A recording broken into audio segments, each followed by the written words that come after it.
Tom Jones और Henry Fielding का जो सेकंड क्वेश्चन है वो भी बड़ा इंपॉर्टेंट है। Write the structure of Tom Jones. यहाँ क्वेश्चन है, स्ट्रक्चर लिखना है इसमें। हेनरी फील्डिंग का जो बहुत इंपॉर्टेंट मैटर था।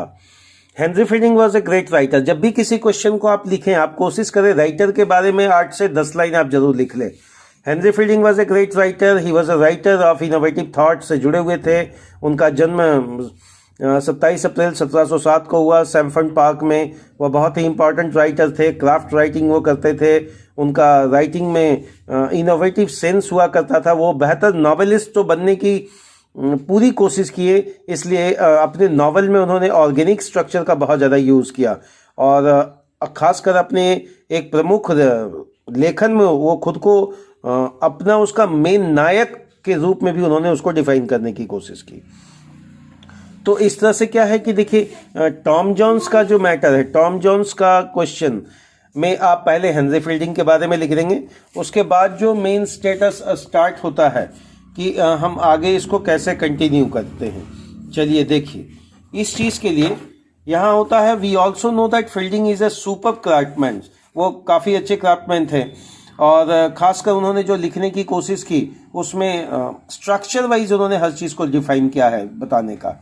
और एक बेहतर स्ट्रक्चरल मूवमेंट ही नॉवेल का सबसे बड़ा मेन पार्ट होता है।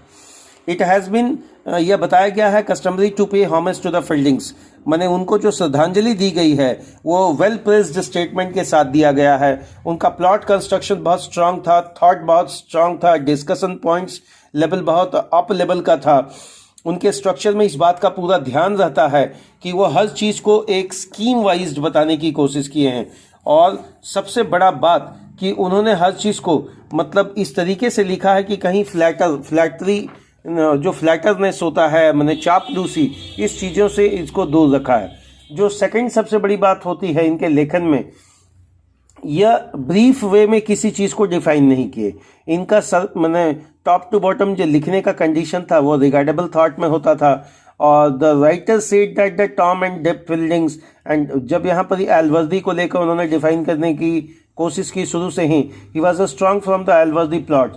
एलवर्दी वाले प्लॉट से उनका जो स्ट्रक्चर है वो बहुत स्ट्रांगली उन्होंने लिखने की कोशिश किया है, जिसमें डीप ट्रस्ट को जगह मिला है, सीरीज को जगह मिला है, वेल एफर्ट्स। हालांकि कैरेक्टर बहुत सारे स्मॉल्स इसमें भी एंट्री लिए, स्मॉल कैरेक्टर, लेकिन ग्रेजुअली धीरे धीरे वो कैरेक्टर बड़ा मेन रोल की और लीडिंग रोल की और इनक्रेडिबल रोल की और मूव कर जाता है।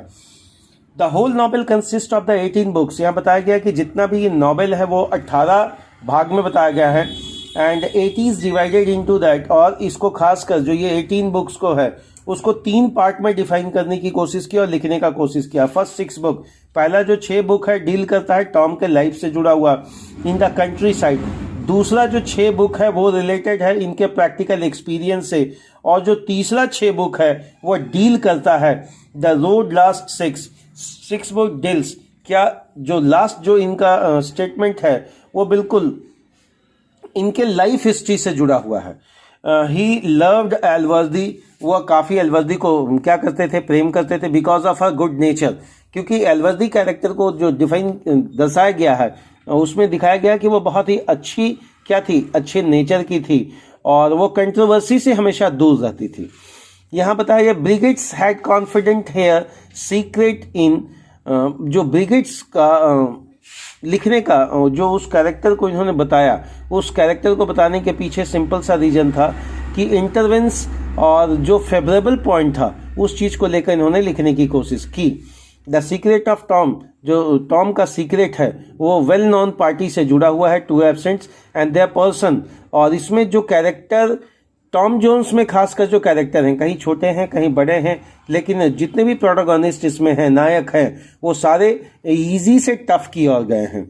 इजी से टफ की ओर कहने का मतलब है उनका पहले इंपॉर्टेंस नॉर्मल दिखाया गया, बाद में इनक्रेडिबल जोन में उनको रखा गया। देखिए, प्लॉट कंस्ट्रक्शन और स्ट्रक्चर को जब भी आप किसी क्वेश्चन में लिखें या बताने की कोशिश करें, यहाँ पर आप ये दिमाग में रखिए कि उसका लाइफ को, उसके लव अफेयर्स को किस किस प्लॉट में या किस किस स्ट्रक्चर में रखा गया।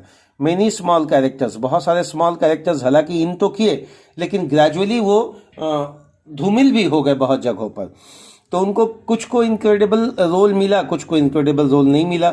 द होल नॉवेल, पूरी कहानी जो है हालांकि बताई गई है कि ये 18 भागों में 18 किताबों में लिखी गई और हर 6 किताबों में एक अलग अलग मॉड्यूलेशन पार्ट को जोड़ा गया। स्ट्रक्चर यूनिट जो है इसका लव से जुड़ा हुआ है और इसका अपीयरेंस बहुत ही स्ट्रांग है और यूनिटी को डिफाइन करते हुए इसके सारे कैरेक्टर अपने आप में डाइवर्सिफाइड है। इसका प्लॉट नेचुरल है और प्लेजेंट है। मतलब सीधी सी बात है, स्ट्रक्चर में आपको वो लिखना होता है कि जो अलग अलग पैरा और जो अलग अलग पार्ट है वो पार्ट को डिफाइन करते समय आप किस तरीके से उसको लिखेंगे, जिसमें मुख्य बिंदु क्या है इस बात को भी आपको अंकित करना है।